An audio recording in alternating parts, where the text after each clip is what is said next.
بما علمتنا وعلمنا ما ينفعنا وزدنا علما وبارك لنا في علمنا وارزقنا الإخلاص في القول والعمل كاملا ونسألك اللهم علما نافعا لا ينسى وتوفيقا دائما وصحة وعافية وصلاة خاشعة آمين يا رب العالمين. Alhamdulillah kaum muslimin rahimakumullah. Hari ini 20 Safar 1443 kita lanjutkan pengajian kitab Mukhtasar Al-Jami' As-Saghir dan kita masih membahas huruf alif.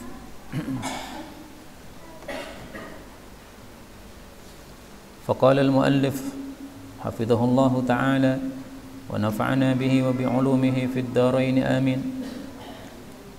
Hadis 291 ya. Qala Rasulullah sallallahu alaihi wasallam, idza, itu kurang idza ya. Idza, apabila addal abdu, menunaikan budak itu, haqqallahi, haknya Allah, wa haqqa mawalihi, dan haknya majikan-majikannya, kana lahu, adalah bagi dia ajrani, 2 pahala. Hadis ini sahih, diriwayatkan oleh Mim, yaitu Imam Muslim di dalam kitab sahihnya. Hadis ini menunjukkan fadilah menjadi budak. Apabila budaknya taat kepada majikannya, maka dia mendapatkan pahala. Pahalanya 2. Pahala pertama, pahala ibadah kepada Allah karena dia seorang muslim. Pahala yang kedua, pahala taat atau berbakti kepada majikannya karena dia milik seseorang. Karena itu di dalam Islam, budak ini bukan sesuatu yang direndahkan, tetapi justru dimuliakan oleh Allah Subhanahu wa taala, dikasih pahala 2. Kenapa pahala 2? Karena dia melakukan 2 kewajiban. Kewajiban kepada Allah yaitu ibadah sebagai seorang muslim, kewajiban kepada majikannya karena dia sebagai seorang budak. Karena itu hadis ini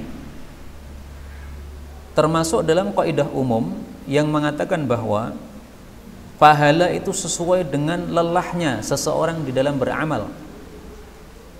Rasulullah mengatakan, innalaka minal ajri, kamu mendapatkan pahala ala qadri nasabiki, sesuai kadar lelah yang kamu alami, wa nafaqatiki, dan juga nafkah yang kamu keluarkan. Hadis riwayat Hakim, derajatnya sahih. Nah, budak ini lelahnya 2 kali. Pertama, lelah di dalam ibadah kepada Allah, ini ada pahalanya. Yang kedua, lelah karena menunaikan kewajiban kepada majikannya. Nah, ini pahalanya 2. Karena itu di dalam Islam, budak minggat dari majikan ini sesuatu yang besar, dilarang oleh Allah Subhanahu wa taala, menyebabkan salatnya tidak diterima oleh Allah Subhanahu wa taala. Salasatun la tujawizu salatuhum adhanahum, 3 orang yang salatnya tidak melewati telinga mereka, maksudnya tidak naik kepada Allah, enggak diterima oleh Allah. Al-abdul abik hatta yarji, budak yang minggat sampai dia kembali lagi kepada majikannya. Wa imra'atun batat wa zawjuha 'alaiha sakhitun, seorang wanita bermalam, suaminya marah kepadanya. Wa imamu qaumin wa hum lahu karihun, mengimami suatu kaum sementara mereka benci terhadapnya. Hadis riwayat Tirmidzi, derajatnya hasan. Nah, maka Islam sangat memperhatikan masalah ini, bagaimana budak itu harus berbuat baik kepada majikannya, bagaimana dia tidak boleh untuk minggat dari majikannya. Ini sehingga kondisi kemasyarakatan jadi lurus dengan sebab hukum-hukum seperti ini. Dan memang perbudakan tidak dihapus dalam Islam. Seandainya masih ada peperangan antara muslim dengan kafir, kemudian muslim mengalahkan peperangan, nah, maka orang-orang kafir yang ditawan ini boleh dijadikan sebagai apa? Budak, nggak ada masalah. Jadi belum ada dalil sama sekali bahwa perbudakan itu dihapuskan, nggak ada. Adanya adalah hasungan-hasungan untuk membebaskan para budak. Jadi ketika Islam datang, Nabi Muhammad SAW bawa Quran, itu sudah banyak perbudakan di kalangan bangsa Arab. Nah, maka kalau tiba-tiba budak diharamkan, ini akan menyebabkan Islam tidak diterima. Karena itu Islam hanya memperhatikan bagaimana hukum-hukum budak ini supaya tidak menjadi penyiksaan terhadap budak, tidak ada penyelewangan terhadap hak-hak kemanusiaan, maka diadakan hukum-hukum seperti ini. Hadis 252. Idza apabila adzana bin Ummi Maktumin, mengumandangkan azan Abdullah bin Ummi Maktum, fakulu maka silahkan makan, washrabu silahkan minum. Wa idza adzana Bilalun, apabila Bilal sudah adzan, fala ta'kulu jangan lagi makan, wala tashrabu jangan lagi minum. Hadis ini sahih riwayat Ahmad dan yang lain-lain. Hadis ini bicara tentang azan malam dan azan subuh. Azan malam dikumandangkan oleh Abdullah bin Ummi Maktum. Maka Nabi mengatakan kalau azan malam dikumandangkan silahkan makan, silahkan minum. Maksudnya masih boleh sahur, nggak apa-apa. Azan malam misalnya jam berapa? 3:30 atau jam 3, masih boleh sahur. Tetapi apabila azan Bilal sudah dikumandangkan, yaitu azan subuh, tidak boleh makan, tidak boleh minum lagi. Bapak-bapak yang sudah sering membaca hadis, ketika membaca hadis ini pasti kaget. Karena hadis yang terkenal bahwasanya yang azan malam itu justru adalah Bilal. Sementara di sini dikatakan Bilal itu yang azan subuh, sementara Abdullah bin Ummi Maktum ini yang azan malam. Nah, mari kita lihat dulu hadisnya. Kalimatnya yu'adzinu bilailin. Rasul sallallahu alaihi wasallam bersabda, inna Bilalan, sesungguhnya Bilal yu'adzinu bilailin, adzannya itu di malam hari sebelum masuk waktu subuh. Fakulu washrabu, silahkan makan, silahkan minum, hatta yu'adzina, sehingga adzan Ibnu Ummi Maktum, Abdullah bin Ummi Maktum, yaitu adzan subuh. Dan hadis ini lebih sahih karena qaf, yaitu muttafaqun alaih. Sementara yang tadi hadisnya riwayat Ahmad, Nasai, Ibnu Khuzaimah dan Ibnu Hibban. Nah, ringkasnya dua hadis ini bertentangan. Tapi sebagaimana kaidah yang sudah sering saya sampaikan, kalau ada dua hadis sama-sama sahih bertentangan, maka harus apa? Dijamak atau dikompromikan. Tidak boleh kita ambil satu kita buang yang lain, karena sama-sama sabda Nabi SAW. Karena itu para ulama mengatakan dua hadis ini menunjukkan kadang-kadang Abdullah bin Ummi Maktum itu yang sebagai muadzin subuh, kadang-kadang juga sebaliknya. Tapi memang lebih sering bahwasanya yang adzan malam itu adalah Sayyidina Bilal, sementara yang adzan subuh adalah Sayyidina Ibnu Ummi Maktum, ya. Karena hadisnya lebih banyak yang meriwayatkan dan muttafaqun alaih, berarti lebih sahih. Kemudian kata-kata ini, apabila Bilal sudah adzan subuh jangan makan lagi, ini adalah kaidah asal. Dan sebagaimana kita ketahui, setiap kaidah ada pengecualian. Nah, di sini pun juga ada pengecualian. Pengecualiannya apa? Mari kita lihat hadis Nabi yang lain. Kata kuncinya wal ina'u. Rasul sallallahu alaihi wasallam bersabda, "Idza sami'a ahadukumun nida." Kalau seseorang sudah mendengar adzan, maksudnya adzan subuh, wal ina'u ala yadihi, sementara wadah makan masih di tangannya, maksudnya belum selesai makan sahurnya, fala yad'ahu hatta yaqdiya hajatahu minhu, maka jangan dia meletakkan piring tersebut sampai dia menyelesaikan hajatnya dari piring tersebut. Hadis riwayat Abu Dawud sahih. Nah, ini hukum khusus pengecualian. Kalau kita dalam kondisi terdesak, mungkin karena bangunnya kesiangan, sehingga ketika makan sahur belum selesai sudah adzan subuh. Nah, ini selesaikan makannya. Tenang, nggak usah apa tergesa-gesa. Nanti malah tersedak, malah keselak nanti. Lanjutkan aja makan. Kalau tidak dilanjutkan gimana? Ya boleh, karena ini adalah hukum rukhsah, keringanan. Misalnya kita sudah makan setengah piring, dan kita merasa setengah piring untuk saya sudah cukup, badannya cengkring kayak begini. Nah, cukup setengah piring. Nah, maka setengah piring yang sisa tidak dihabiskan, nggak apa-apa. Tetapi kalau kita belum cukup setengah piring, karena biasanya kita makannya satu piring, nah lanjutkan, nggak ada masalah. Yang penting jangan nambah, Sudah adzan subuh, ini belum selesai, nambah goreng lagi, goreng telur. Nah, ini nggak boleh. Yang boleh hanyalah menyelesaikan apa yang sudah kita makan dan belum selesai. Wal ina ala yadih, wadah masih di tangannya, yaitu belum selesai makan. Ini fikih yang dipakai oleh guru-guru kami, termasuk diantaranya Syekhuna Walid Saifun Nasr hafizahullah ta'ala.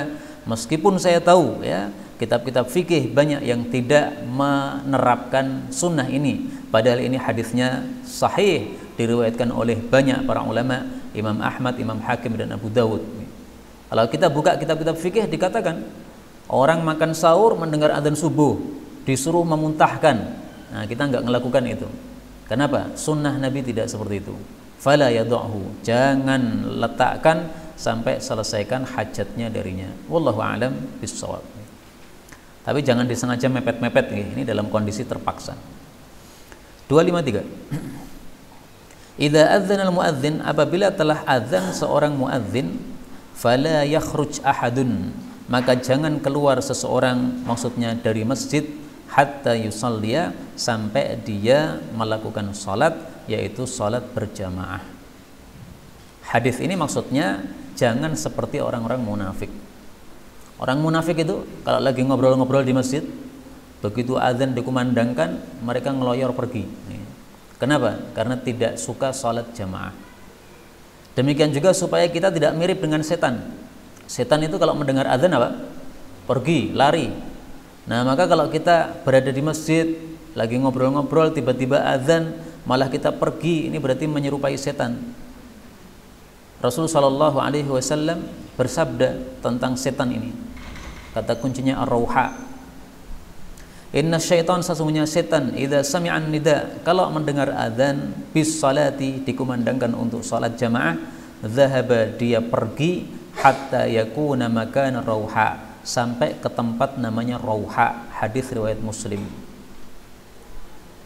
Rauha itu dari kota Madinah, itu jauhnya 36 mil. 1 mil 1,8 kilo. Nah, silahkan dikalikan. 36 mil dikali 1,8.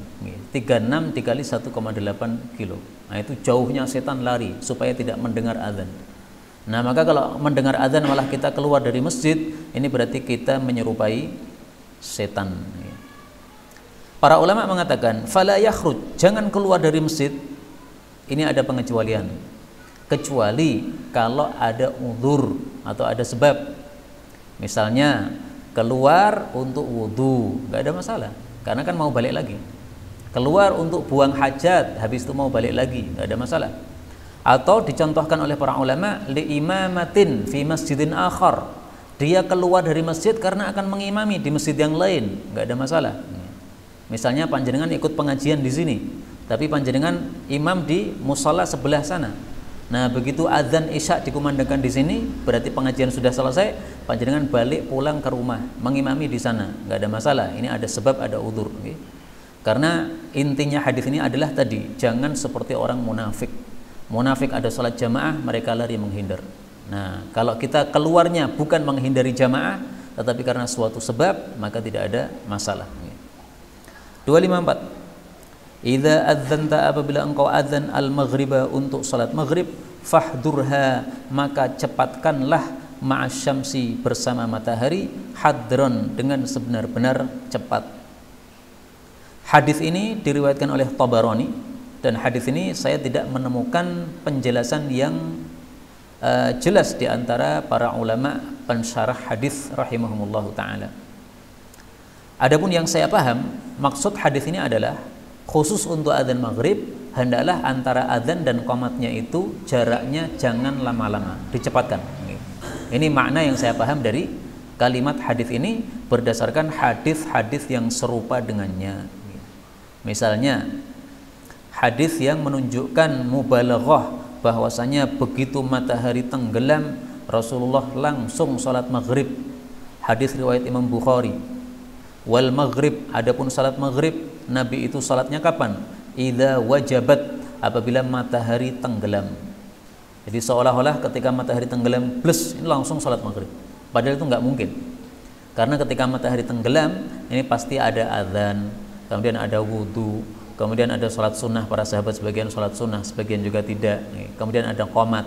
Nah, maka kalimat ini maghrib dilakukan oleh Nabi ketika matahari tenggelam. Para ulama katakan ini maksudnya mubalaghah, bahwasanya betul-betul maghrib ini azan dan qomatnya tidak lama jaraknya, dipercepat. Hadis yang lain yang semakna dengan ini, bainahuma walam yakun bainal adhani wal iqamati syai'un.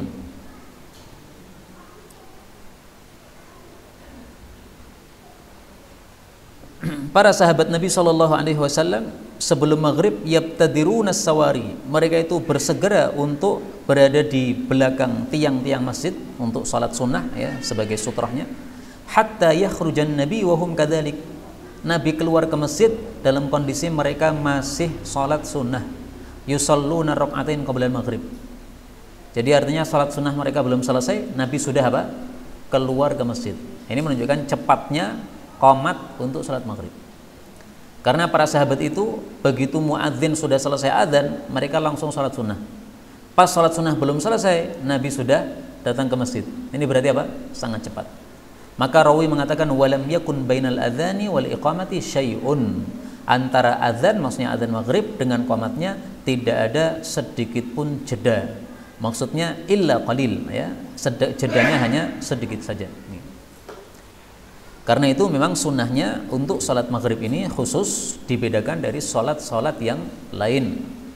Kalau saya boleh gambarkan salat-salat yang lain, misalkan jaraknya itu adalah 15 menit atau 10 menit, maka untuk maghrib jaraknya 5 menit, ya. Tapi ini juga tidak wajib, apabila dilanggar tidak sesuai sunnah tetapi tidak berdosa. Hadis berikutnya 255. Idza arada, apabila menghendaki, ahadukum, salah satu dari kalian, ayyadhhaba, untuk pergi, ilal khala'i, ke kamar kecil, wa uqimatis salatu, sementara telah diqamati salat itu, falyadhhab, hendaklah dia pergi, ilal khala'i, kepada kamar kecil. Hadis ini sahih, riwayat Ahmad dan lain-lain. Tujuan hadis ini intinya adalah kita disuruh menjaga kekhusyuan salat. Karena itu kalau mau salat, ada keinginan untuk pipis, pipisnya diselesaikan. Ada keinginan untuk BAB, BAB-nya diselesaikan.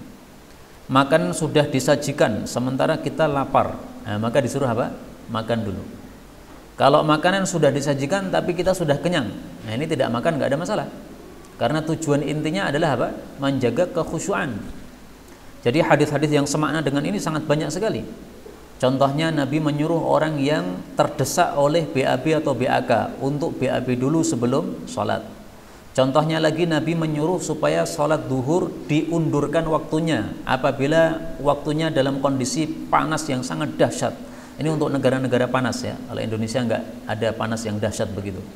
Nah, maka sholat duhurnya diundur misalnya jam 2 atau setengah 2 gitu, supaya panasnya tidak dahsyat. Nah, ini semuanya tujuannya supaya sholat kita mendapatkan kekhusyuan. Karena itulah para ulama mengatakan sholat khusyuk itu adalah rohnya sholat. Khusyuk itu adalah apa? Rohnya sholat. Saya bacakan satu hadis meskipun dia dhaif, tetapi isinya benar secara umum.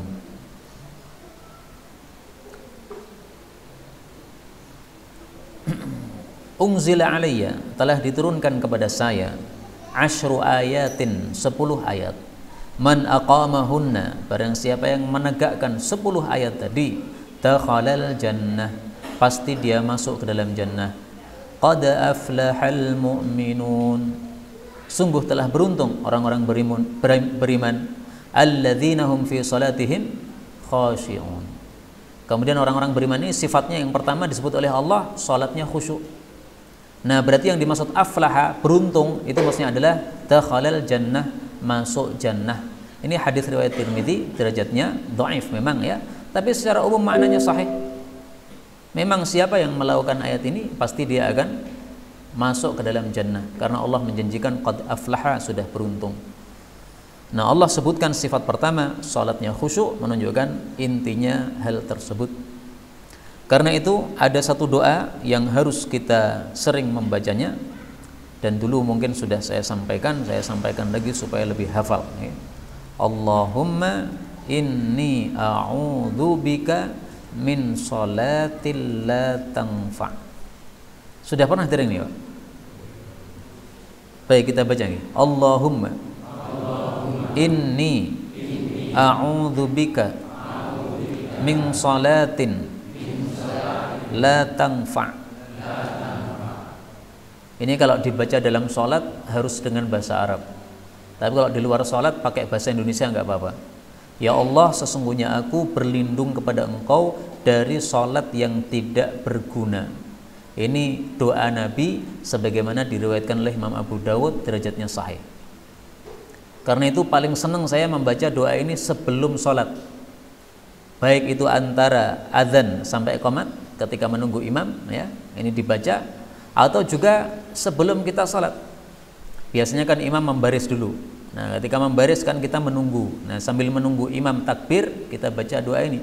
Allahumma inni a'udzubika min sholatil la tanfa. Supaya salat kita dijadikan oleh Allah berguna. Salat yang berguna itu yang bagaimana? Salat yang berguna yang disebutkan dalam Al-Qur'an, innas sholata tanha 'anil fahsya'i wal munkari. Sesungguhnya salat itu mencegah dari perbuatan keji dan dari perbuatan mungkar. Surah Al-Ankabut ayat 45. Nah, kapan salat itu bisa mencegah dari perbuatan keji dan mungkar? Ya, kalau kita khusyuk. Kalau tidak khusyuk, maka salatnya tidak akan seperti ini. Kita masih suka kemungkaran, masih suka bermaksiat, bermudah-mudah bermaksiat. Itu berarti salatnya belum berhasil atau belum tangfa, belum berguna. Nah, kita berlindung kepada Allah dari seperti itu. Salat setiap hari tapi nggak ada gunanya. Hadis berikutnya 256. Idza apabila arada ingin ahadukum salah satu kalian ayyuzawwija untuk menikahkan ibnatahu putrinya falyasta'mirha, maka hendaklah dia minta izin kepadanya atau minta persetujuannya. Hadis ini diriwayatkan oleh Tabarani sahih. Hadis ini menunjukkan bahwa bapak tidak boleh memaksa putrinya untuk menikah dengan seorang laki-laki yang diinginkan oleh bapak. Terserah kepada anaknya mau atau tidak, karena yang menjalani nikah adalah anaknya. Kalau dalam kitab-kitab fikih disebutkan bahwasanya perempuan itu dua macam. Ada yang sudah balik, ada yang belum balik. Kalau yang sudah balik maka harus minta izin begini. Kalau yang belum balik maka boleh dinikahkan oleh bapaknya tanpa minta izin dulu. Nah, ini perkataan dalam kitab fikih tidak bertentangan dengan hadis ini. Meskipun hadis ini mengatakan kalau ingin menikahkan putrinya hendaklah minta izin. Tidak dibedakan baik ini putri sudah balik atau belum balik. Nah, para ulama mengatakan seperti itu karena hadis yang lain, yaitu Rasul Shallallahu Alaihi Wasallam dinikahkan oleh Abu Bakar As-Siddiq dengan Aisyah tanpa persetujuan siapa? Aisyah. Jadi ketika Rasulullah melamar Aisyah, maka Abu Bakar mengatakan, ya Rasulullah, sesungguhnya saya itu adalah saudaramu. Maksudnya, apakah pantas engkau menikahi anakku padahal aku ini saudara dengan engkau? Nah, maka Rasul Shallallahu Alaihi Wasallam katakan nggak ada masalah. Akhirnya dinikahkan oleh Sayyidina Abu Bakar. Nah, itu Abu Bakar tidak ada riwayat bahwa dia minta izin dulu kepada Aisyah, karena Aisyah masih kecil, masih usia 6 tahun. Nah, maka para ulama katakan falyastakmirha, ya, hendaklah minta izin kepada putri tersebut, itu adalah kalau dia sudah balik. Kenapa? Karena kalau belum balik dia ditanya juga nggak bisa jawab. Anak usia 6 tahun kita tanya, "Nduk gelem nggak nikah sama ini?" Nggak paham dia nikah apa. Nah, maka nggak usah apa minta izin, cukup langsung diakadkan, tapi nanti digabungkannya serumah itu kalau sudah dewasa 9 tahun. Baik, itulah apa makna dari hadis ini. Nah, terus hadis ini ada kelanjutannya, tetapi disebutkan dalam hadis yang lain. Rasulullah Shallallahu Alaihi Wasallam bersabda, kalau seorang bapak sudah minta izin kepada anaknya, maka wa irnuha simatuha. Izin dari anak tadi adalah kalau dia diam. Hadis riwayat Tabarani. Jadi restunya anak tersebut untuk dinikahkan adalah kalau dia diam.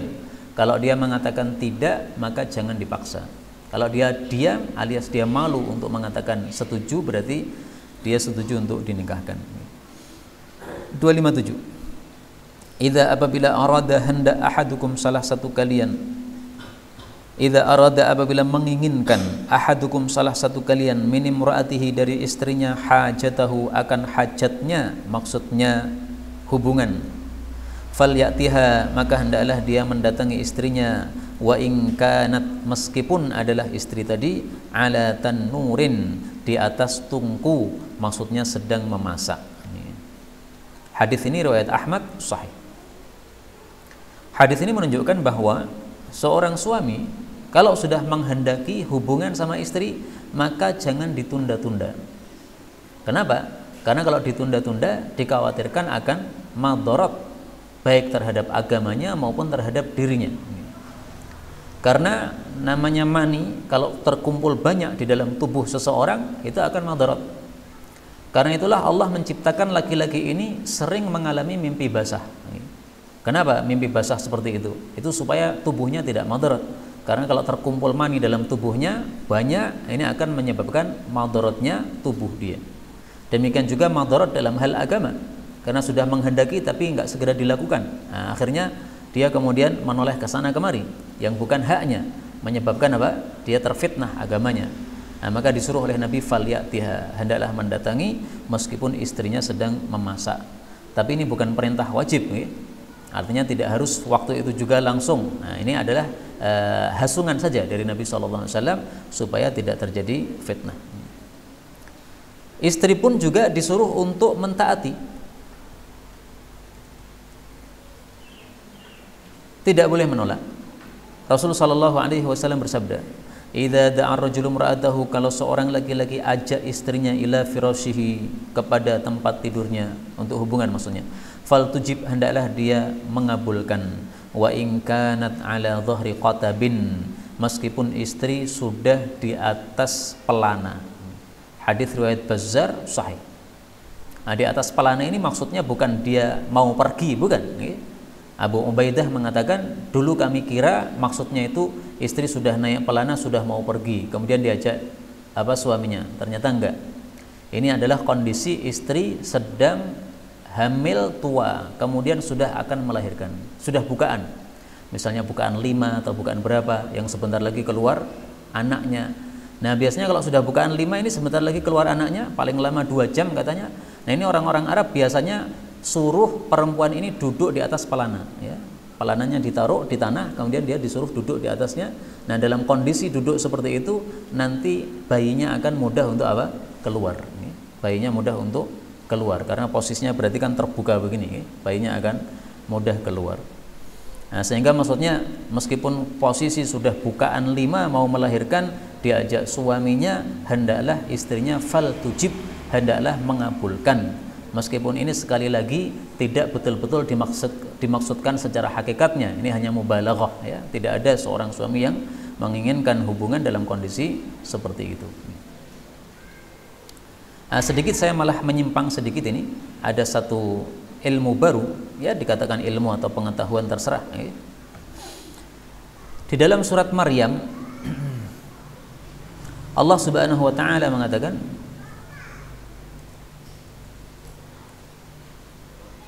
ayat 25, ini kondisi Maryam ketika hampir melahirkan.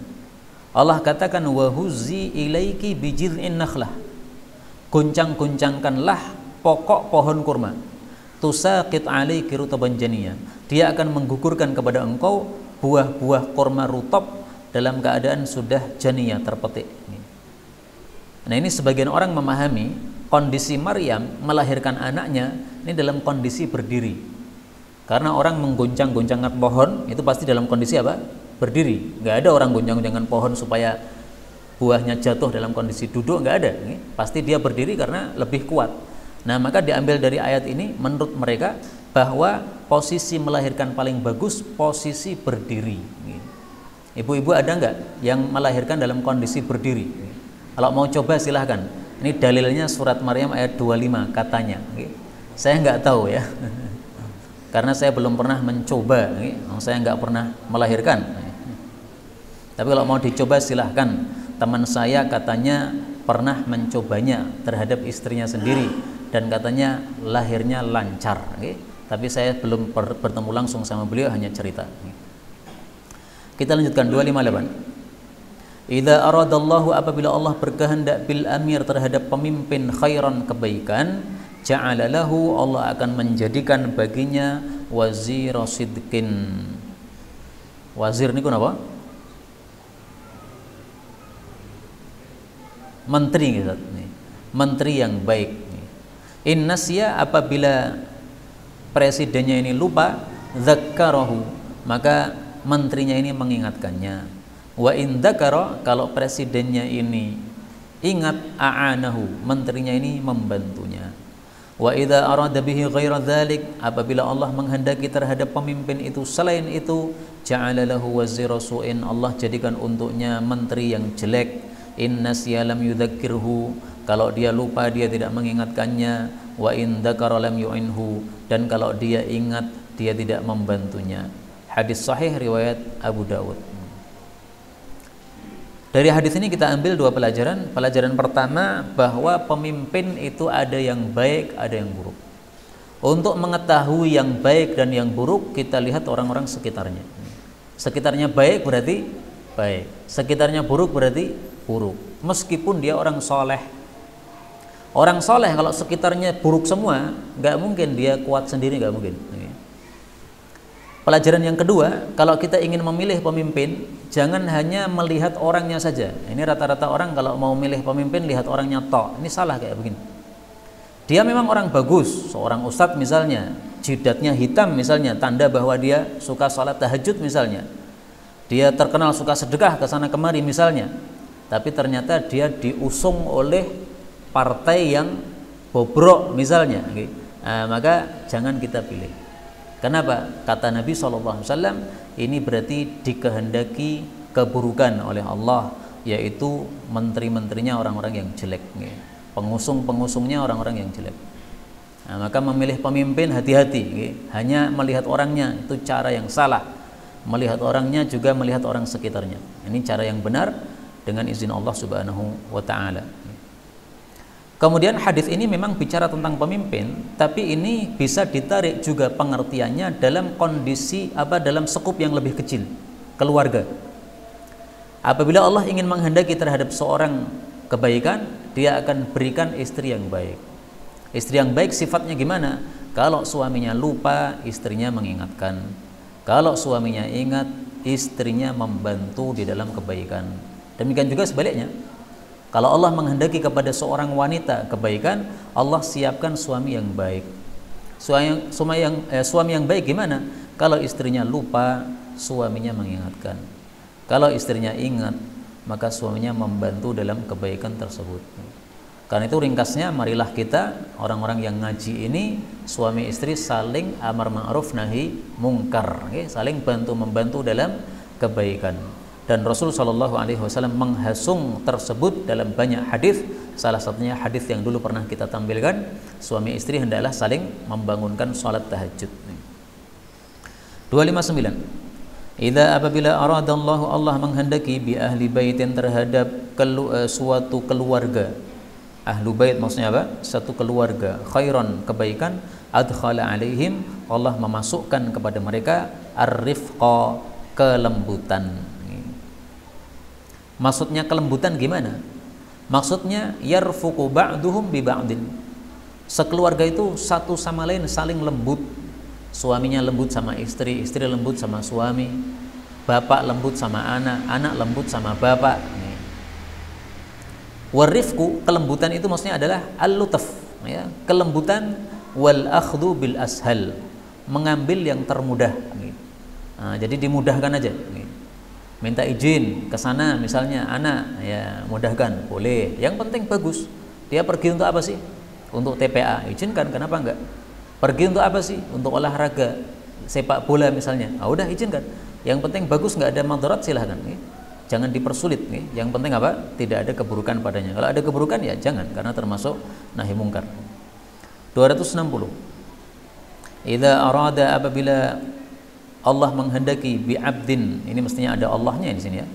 Idza aradallahu, apabila Allah menghendaki, bi abdin, terhadap seorang hamba, khairan, kebaikan, ista'malahu, Allah akan mempergunakannya. Qila, ditanyakan oleh para sahabat, kaifa yasta'miluh, bagaimana Allah mempergunakannya? Qala, beliau menjawab, yuwaffiquhu, Allah akan memberikan taufik kepadanya, li'amalin salih, untuk satu amal saleh, qablal maut, sebelum mati, thumma yaqbiduhu alaih, kemudian Allah mencabut nyawanya di atas amal soleh tersebut. Hadis sahih riwayat Ahmad dan yang lain-lain. Jadi tanda-tanda husnul khatimah itu adalah kalau sebelum akhir hayatnya ditutup dengan apa? Kebaikan. Mungkin orangnya ini dulunya tidak baik, tapi kalau Allah berkehendak kebaikan, sebelum matinya pasti akan ditutup dengan kebaikan. Dalam hadis yang lain disebutkan asalahu atau asalahu, Allah akan memadukan dia, membuat seperti madu, manis, maksudnya banyak dipuji orang, yaitu dengan amal baiknya di akhir hayatnya. Nah sekarang rahasianya gimana supaya kita bisa mendapatkan husnul khatimah? Sudah ada kata kuncinya dari Rasulullah sallallahu alaihi wasallam. Lakukan 3 perkara. Rasul sallallahu alaihi wasallam bersabda, wal kaffaratu, amalan-amalan yang menggugurkan dosa adalah al-muqthu fil masajid ba'da sholawat, tinggal di masjid setelah sholat. Jadi setelah sholat jangan langsung pergi, wirid dulu, kalau perlu baca Quran dulu 1 juz. Wal masyu 'alal aqdam ilal jama'at, berjalan dengan telapak kaki kepada sholat-sholat jamaah. Wa isbaghul wudu fil makarih, menyempurnakan wudu dalam kondisi yang kita tidak suka, misalnya kondisi dingin, tapi karena sudah batal wudu yang sempurna. 3 amal ini kata Nabi SAW, man fa'ala dzalik, siapa melakukannya, asya bi khairin, hidup dengan kebaikan, wa mata bi khairin, mati juga dengan kebaikan. Mari kita melakukan 3 perkara ini supaya dapat husnul khatimah. Mudah-mudahan semuanya kita mati dalam keadaan husnul khatimah. Amin ya rabbal alamin. Tinggal di masjid setelah salat, ya, lebih lama lebih bagus. Kemudian berjalan ke masjid untuk salat jamaah dan menyempurnakan wudu meskipun kondisi tidak disukai. Ini hadis riwayat Tirmidzi dan yang lain-lain.